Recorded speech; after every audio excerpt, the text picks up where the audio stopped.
వైపర్ని తీసుకొని ఒక సాక్స్ను కానీ లేదా మన ఇంట్లో ఉండే ఇలాంటి ఏదైనా క్లాత్ని తీసుకొని ఈ వైపర్ని ఈ క్లాత్లో పెట్టేసేయండి. చీపురు కట్టతో క్లీన్ చేయని ప్లేస్లో కబోర్డ్లో కానీ బీరువాలో కొద్దిగా స్పేస్ అనేది ఉంటుంది కదండి. అలా డస్ట్ పట్టినప్పుడు ఇలా వైపర్తో క్లీన్ చేసుకున్నాం అనుకోండి, దాంట్లో ఉండే డస్ట్ అనేది ఇలా పూర్తిగా వచ్చేస్తుంది.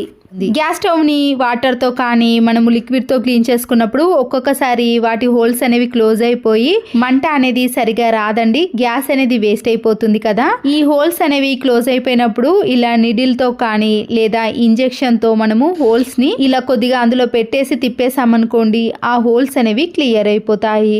అప్పుడు గ్యాస్ అనేది వేస్ట్ కాకుండా మనకి సిలిండర్ అనేది 2 months వరకు కూడా యూజ్ చేసుకోవచ్చు. ప్రతిరోజు టీ తాగేవారు ఏదైనా టీ పొడిని వాడేటప్పుడు ఒక్కసారి చెక్ చేసుకున్నాం అనుకోండి, దాంట్లో కలర్ కలిపారా లేదా అనేది ఈజీగా తెలిసిపోతుంది. కొంతమంది టీ పొడిని విడివిడిగా తీసుకుంటారు కదా, అలాంటి వారికైతే ఈ టిప్ యూజ్ అవుతుంది. చేతిలో కొద్దిగా టీ పొడిని వేసి వాటర్ని కూడా యాడ్ చేసి చేత్తో 1 నిమిషం పాటు బాగా నలిపేసేయాలి.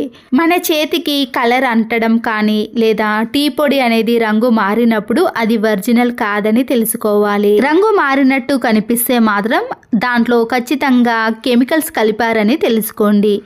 చూసారు కదండి, ఇలా టీ పొడి వాడేవారు ఒక్కసారి ఈ టిప్ని ఫాలో అవ్వండి. ఇక్కడ చేతికి కలర్ అనేది లేదు కాబట్టి ఇది ఒరిజినల్ టీ పొడి అని తెలుసుకున్నాం. ఒక చిన్న ఫాయిల్ పేపర్ని తీసుకొని దీన్ని ఇలా రౌండ్గా బాల్స్ లాగా చేసిన తర్వాత మన ఇంట్లో ఉండే కొబ్బరి తురిమేది ఉంటుంది కదండి, ఆ ప్లేట్ని తీసుకున్నాక ఈ ఫాయిల్ పేపర్తో దీన్ని బాగా రఫ్ చేయాలి.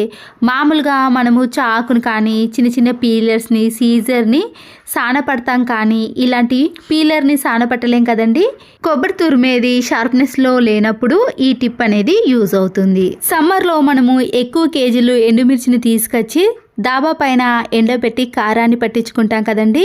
దాంట్లో కొన్ని ఇలా మిరపకాయలను తీసుకొని పప్పులోకి కానీ చట్నీలోకి వాడటానికి కొన్ని తీసుకుంటాం. ఒక్కొక్కసారి వీటిని కవర్లో అలాగే పెట్టేసామనుకోండి, బూజు కానీ నల్లగా మారిపోతూ ఉంటాయి. స్టవ్ పైన ఒక కడాయిని పెట్టేసుకొని ఈ ఎండుమిర్చిని అందులో వేసి కొద్దిసేపు మాత్రమే వేడి చేయాలి. లో ఫ్లేమ్లో పెట్టి అవి వేడిగా అయిన తర్వాత స్టవ్ ఆఫ్ చేసేసుకున్నాం అనుకోండి, ఎండుమిర్చిని మనం కవర్లో పెట్టుకున్నా కానీ ఎలా పెట్టినా కానీ బూజు పట్టకుండా కలర్ అనేది మారకుండా ఫ్రెష్గా ఉంటాయి. షాపింగ్ మాల్లో కొత్త డ్రెస్సులు తీసుకున్నప్పుడు ఇలాంటి ట్యాగ్స్ వస్తాయి కదండి, వాటిని పారేయకుండా వీటికి ఇలా ఒక రబ్బర్ బ్యాండ్ను వేసేసి ముడివేయాలి. ఒక పాత మాస్క్ను తీసుకొని సీజర్తో 2 sides కూడా కత్తిరించేసేయాలి. వాషింగ్ మిషన్లో వేసే కంఫర్ట్ ఉంటుంది కదండి, కొద్దిగా క్యాప్లోకి తీసుకొని ఈ మాస్క్ పైన పూర్తిగా వేసేయాలి. లేదా మీ ఇంట్లో ఏదైనా మంచి సువాసన వచ్చేది ఏదైనా పర్వాలేదండి, ఇలా మాస్క్ పైన వేసుకున్నాక చేత్తో కానీ ఇలా మాస్క్తో పూర్తిగా స్ప్రెడ్ అయ్యే విధంగా చూసుకున్నాక దీన్ని ఇలా చిన్నగా మలుచుకోవాలి. ఇలా 2గా మలుచుకొని మనము ముందుగా ట్యాగ్ తీసుకున్నాం కదండి, దాంట్లో దీన్ని పెట్టేసి బెడ్రూమ్లో కానీ వాష్రూమ్లో కానీ హాల్లో కానీ ఎక్కడైతే బ్యాడ్ స్మెల్ ఎక్కువగా వస్తుందో ఆ ప్లేస్లో ఒక మేకుకు వేసామనుకోండి, 20 days వరకు కూడా ఇల్లంతా మంచి సువాసన అనేది వస్తుంది. సరుకులు తెచ్చుకున్నప్పుడు ఎక్కువ కేజీలు గోధుమ పిండి కానీ జొన్న పిండి కానీ మైదా పిండి ఏ పిండి అయినా సరేనండి, త్వరగా పురుగు పట్టకుండా ఇలా పిండి అనేది ఫ్రెష్గా స్టోర్ చేసుకోవాలి అంటే 3-4 బిర్యానీ ఆకులను ఇలా పిండి పైన కాకుండా ఒక స్పూన్తో లోపటి వరకు కలిసే విధంగా కలుపుకోవాలి. అప్పుడు పిండిలో ఏదైనా తడి కానీ పురుగు కానీ పట్టకుండా చాలా రోజుల పాటు ఫ్రెష్గా స్టోర్ చేసుకోవచ్చు. అయితే పిండిని మనము ఇలా 2-3 సార్లు ట్యాప్ చేసేసామనుకోండి, పిండి అనేది అడుగు భాగానికి చేరి దీంట్లోకి గాలి వెళ్లకుండా పిండి అనేది చాలా ఫ్రెష్గా ఉంటుంది. కిచెన్లో వంట చేయాలన్నా ఏది చేయాలన్నా గ్యాస్ లైటర్ అనేది ఖచ్చితంగా యూజ్ చేస్తామండి. అయితే గ్యాస్ లైటర్ని మనము కిచెన్లోనే ఎక్కడనో అక్కడ పక్కకు పెట్టేయటం వలన దానిపై ఆయిల్ చింది ఇలా జిడ్డుగా తయారవుతుంది. గ్యాస్ లైటర్ని వాటర్తో క్లీన్ చేయలేం కాబట్టి కొద్దిగా కోల్గేట్ పేస్ట్ని ఈ గ్యాస్ లైటర్ పైన అప్లై చేసి ఇలా చేత్తో కానీ స్క్రబ్బర్తో కానీ రుద్దేసేయండి. ఇలా పూర్తిగా రుద్దేసిన తర్వాత మన ఇంట్లో ఉండే ఒక టిష్యూ పేపర్ని కానీ లేదా ఏదైనా మెత్తగా ఉండే క్లాత్ని తీసుకొని ఈ గ్యాస్ లైటర్ని నీట్గా తుడుచుకోవాలి.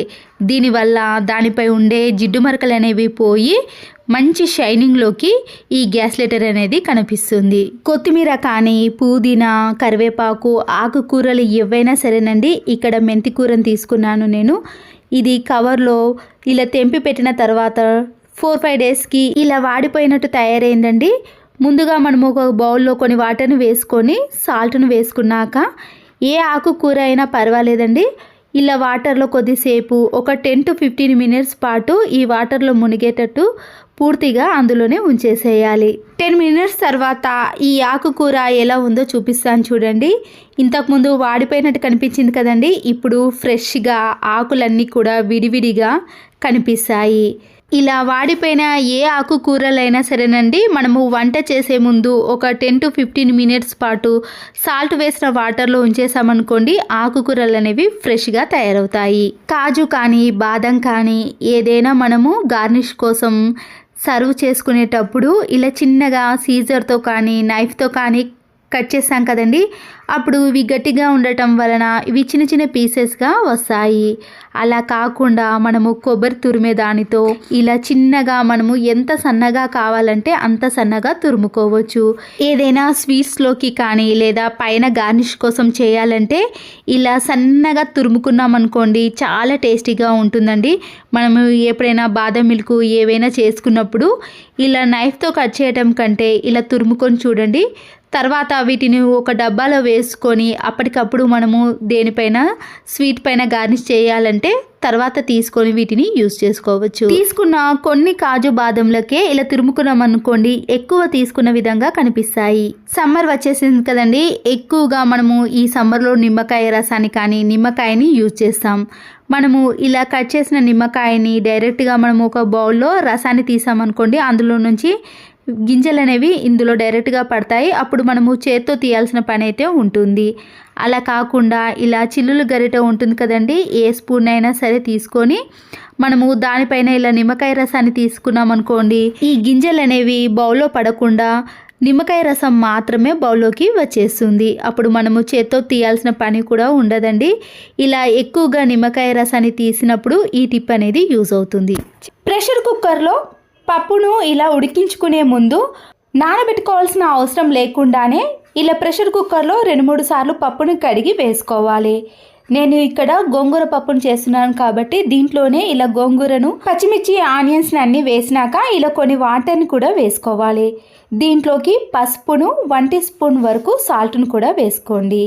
ఇప్పుడు మనము ఆయిల్ని ఇలా కొద్దిగా వేయటం వలన పప్పు నానబెట్టుకోకుండానే ఇలా ప్రెషర్ కుక్కర్లో పప్పు అనేది చాలా మెత్తగా ఉడికిపోతుంది. ప్రెషర్ కుక్కర్లో మనము ఏది ఉడికించుకున్నా కానీ విజిల్ వచ్చేటప్పుడు ప్రెషర్ కుక్కర్ యొక్క మూత పైన అంతా కూడా పడుతుంది కదండి. అలా పడకుండా ఉండాలంటే ఇలా మనము గ్యాస్ కట్ని తీసేసి గ్యాస్ కట్ వేసిన లోపల అలాగే ప్రెషర్ కుక్కర్ యొక్క మూతకు ఇలా వీడియోలో చూపించిన మాదిరిగా ఆయిల్ని కొద్దిగా అప్లై చేయండి. అలాగే గ్యాస్ కట్ చుట్టూ కూడా ఆయిల్ని అప్లై చేసిన తర్వాత ప్రెషర్ కుక్కర్లో మనము ఉడికించుకున్న దానికి పై వైపున ఎక్కడి వరకైతే ఇలా ఖాళీగా ఉందో అక్కడ కొద్దిగా ఆయిల్ని అప్లై చేయటం వలన మనము ఉడికించుకునేవి అనేవి ప్రెషర్ కుక్కర్ యొక్క మూత పై భాగానికి రాకుండా ఉంటాయి. ఇప్పుడు ప్రెషర్ కుక్కర్ని ఇలా స్టవ్ పైన పెట్టేసి హై ఫ్లేమ్లో పెట్టినా సరేనండి. చూసారు కదండి, విజిల్స్ వచ్చినా కూడా ఒక్క చుక్క కూడా ఇలా మూత పైభాగానికి రాకుండా ఉంటుంది. విజిల్ అంతా వెళ్ళిపోయిన తర్వాత పప్పు ఎలా ఉడికిందో చూడండి. మనము పప్పును ఇలా 1/2 అవర్ కానీ 10 మినిట్స్ పాటు నానబెట్టుకోకుండానే డైరెక్ట్గా ప్రెషర్ కుక్కర్లో అప్పుడే ఉడికించుకున్నామనుకోండి, పప్పు అనేది ఇలా మెత్తగా ఉడికిపోతుంది.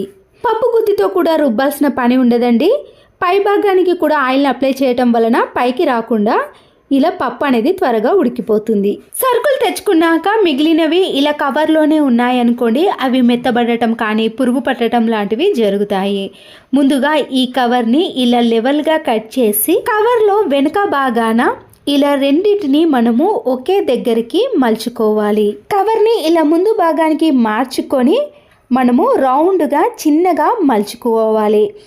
కవర్లో సరుకులు ఎంతవరకు ఉన్నాయో అంతవరకు మలుచుకొని వెనుక భాగాన మలిచినవి ఉన్నాయి కదండి, వాటిని బయటకి ఇలా అనేసామనుకోండి, అక్కడ ముడిపడిన విధంగా ఉంటుంది కాబట్టి దాంట్లోకి గాలి పోకుండా, దానిలో ఉన్న సరుకులు కింద పడిపోకుండా ఇలా ఎన్ని రోజులైనా ఫ్రెష్గా ఉంటాయి. వంట చేస్తున్న సమయంలో ఇలా బొబ్బలు కానీ కాలిన గాయాలంటారు కదండి, అలా వచ్చినప్పుడు ఇలా ఐస్ క్యూబ్ని తీసుకొని ఆ ప్లేస్లో ఇలా కొద్దిసేపు మనము అప్లై చేసామనుకోండి, అక్కడ మచ్చ కానీ లేదా బొబ్బే అనేది రాకుండా ఉంటుంది.